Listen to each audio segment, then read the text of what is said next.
때로는 가장 위대한 메시지가 가장 폐쇄적인 공간, 바로 감옥에서 쓰이기도 하죠. 오늘 바로 그 강력한 메시지 속으로 한번 들어가 보려고 합니다. 이 질문에 답하려면 그 주인공인 사도 바울의 이야기부터 시작해야겠죠. 그는 어떤 범죄를 저질러서가 아니라 오히려 사람들을 하나로 모으려는 그 사명 때문에 쇠사슬에 묶였습니다.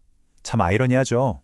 그래서 에베소서에서 바울은 스스로를 소개할 때 나는 범죄자입니다가 아니라 나는 다른 사람들을 대신해서 갇힌 사람입니다 라고 말하는 거죠. 그러니까 로마에 무슨 잘못을 해서 감옥에 간 게 아니라는 거예요. 오직 이방인들, 다시 말해 유대인이 아닌 사람들을 위한 자신의 사명 때문에 갇혔다는 거죠. 정말 놀랍지 않나요? 이 모든 일의 시작을 보면 사실 좀 억울해 보일 수도 있어요. 오해로 시작된 것 같거든요. 그런데 이게 그냥 우연히 일어난 일이 아니라 어떻게 보면 그가 자기 목숨처럼 소중히 여겼던 그 사명을 끝까지 지키려고 했기 때문에 벌어진 어쩌면 필연적인 결과였던 셈이죠. 자, 그럼 그를 감옥까지 가게 만든 그 사명, 그게 대체 뭐였을까요? 바울은 이걸 아주 특별한 이름으로 부르는데요. 바로 하나님의 그 은혜의 경륜입니다. 여기서 경륜이라는 말이 좀 어렵게 들릴 수 있는데 이게 그냥 업무 관리 이런 뜻이 아니에요. 이건 하나님이 누군가에게 특별히 맡기신 정말 신성한 의무나 사명을 뜻하는 겁니다. 그러니까 이건 단순한 직업이 아니었던 거죠. 바울은 이걸 하나님이 자기한테 직접 맡기신 아주 거룩한 책임이라고 생각했던 거예요. 자, 이 부분을 한번 보세요. 정말 흥미로운 지점인데요. 과거의 바울을 생각하면 와, 이런 사명을 맡을 사람이라고는 정말 그 누구도 아마 상상조차 못했을 겁니다. 맞아요. 바로 이 지점이 핵심입니다. 바울이 이 청지기 역할을 맡게 된 게 그가 뭐 특별히 잘나거나 자격이 있어서가 아니라는 거죠. 이건 전적으로 순전히 하나님의 은혜로 주어진 선물이었다는 사실, 이게 정말 중요해요. 자, 그럼 이런 엄청난 사명이 혹시 바울 딱 한 사람에게만 주어진 특별한 케이스였을까요? 글쎄요. 성경을 보면 흥미롭게도 그렇지가 않다고 이야기합니다. 보세요. 베드로전서에서는 이렇게 말하죠. 바로 이 부르심이 우리 모두에게, 그러니까 오늘을 살아가는 우리 한 사람 한 사람에게도 똑같이 해당된다는 거예요.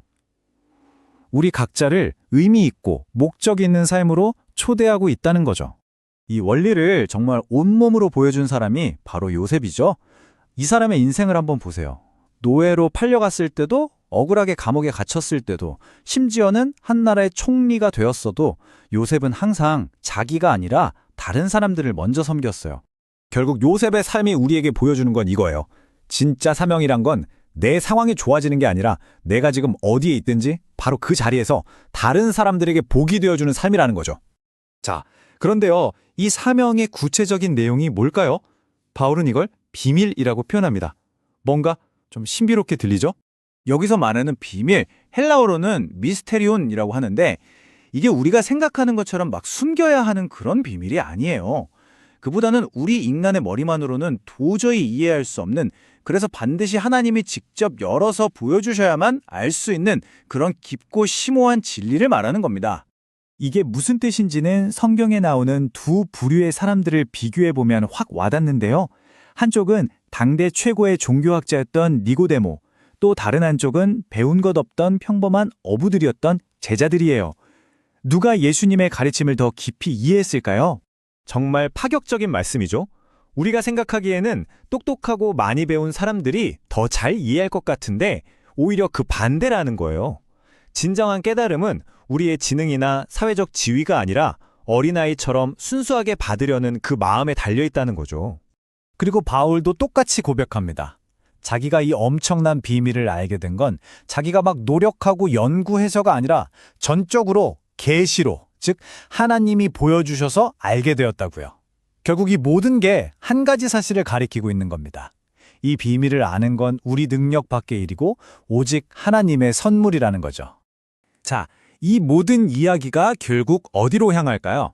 바로 오늘 이 이야기를 듣고 있는 우리 자신에게로 이어집니다.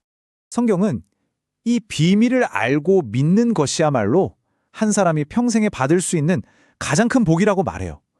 왜냐하면 이게 바로 구원으로 가는 유일한 길이기 때문이죠. 그래서 은혜 위에 은혜라고까지 표현하는 겁니다.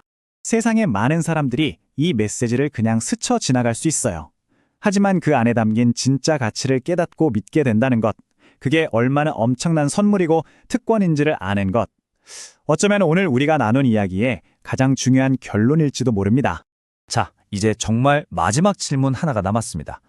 바울에게 그리고 요셉에게 주어졌던 그 은혜의 경륜이 오늘 우리 모두를 위한 것이라면 바로 당신의 삶 속에서 그 사명은 지금 어떤 모습 이어야 할까요? 한번 진지하게 생각해 본 문제입니다.